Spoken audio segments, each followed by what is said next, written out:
বাবলার বউকে ছাতু খাবার বাবলার বউকে 50 টাকা 50 টাকা ছাতু আর তোরা বলে আমাদের তো বাড়িতে যে 50 টাকা খাইয়েছে সবাইকে পেপসি কিনে কিনে খাওয়ালো তাহলে দেখেছিস খালি পয়সা কোনো দেয় আবার বাবলার বউকে 25 টাকা ছাতু এরকম বড় কে ছাতু খাওয়ালো পুরোকে ছাতু খাওয়ালো আর আমি ওখানে ফ্যাত আছে ওদের মতো বলে যাবো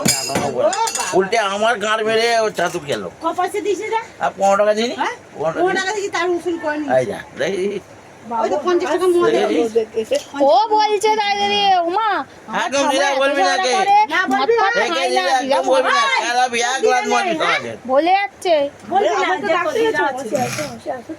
একদম দিদা বলবি না দিদা বলে আরে বাবু বলছে ওমা আমার দিদা এত ঠাম্মা এত ঝগড়া করে মদ খায় না দিদা মদ খাচ্ছে ও বাচ্চা ছেলে ও বলছে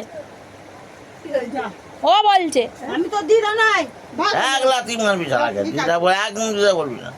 ও কম ভালোবাসে না কিন্তু এইগুলো করছে এগুলো বাচ্চাদের উপরে হচ্ছে তো কার নেই আমার না আমার দরকার নেই কেউ বলবি না দিদাকে না কোনো দরকার নেই কাকি মাগিয়ে কেউ বলবি না তুই তো খানকির ছেলে তুই আমার বড় মা কত পাচ্ছিস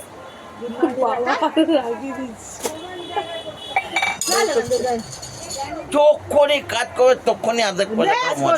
সময় করে যাওয়ার কি দরকার দেখ মা পয়সা ভালো করছিস কেন তোকে দেবো 200 টাকা দিয়ে যাবো 500 টাকা 500 টাকা ভিডিও করে ছেড়ে দেবে ভিডিও করছে যাও কোথাও থাকতে কিছু দেবো না চল টাকা দে আমি অনেক দেখতে টাকা ভিডিও করছি চল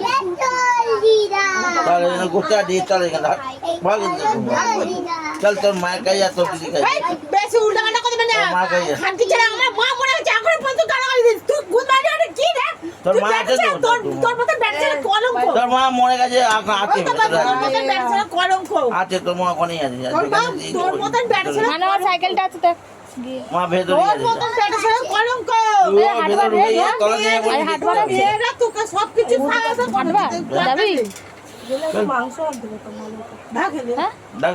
ছালের দোকানটা নিয়ে তো বাজার থেকে করা হয় গোলা কল নিবি না তোর বাপের পয়সা রাখি দে গুড মর্নিং বেটা মুখটা টাকাটা বন্ধ কর চল ভাগ দে গুড মর্নিং বেটা আমার পয়সা